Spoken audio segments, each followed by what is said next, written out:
Before I could install my new rear Haloview marker light camera, I had to remove my old backup camera, just a few screws, and pull it off. I removed the lens cap to my rear center marker light, and then remove the 2 screws that hold it to the RV, and then pull it off, exposing the wires that connect the RV to the marker light. Just like we did on the side marker light cameras, we're going to cut both wires and then strip back about 1/2 inch of wire on each wire. Then I'm going to use my multimeter to confirm which wire is the positive lead. I'm going to mark the wire, and then I'm going to put a terminal cap on the positive, use my crimping tool, crimp it off, and then do the same thing with the negative wires. Now I line up the base plate for the rear marker light camera, and then I'm going to pre-drill the holes with a 1/16 inch drill again.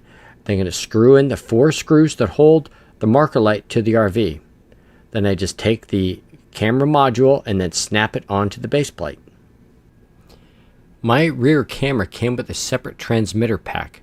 The advantage of having the separate transmitter is that you can place the transmitter where you're going to get better transmission on a large RV. It even comes with an extension cable that I could have actually run this 20 or 30 feet up my RV closer to the truck for better reception. I'm just going to attach it with just a short dongle and screw it to my solar panel to see if that will work before I use the extension cable. I just used a little bit of a Turnabond tape to hold the wires down to the roof. Now we turn the lights on and give the camera a test, and it works awesome.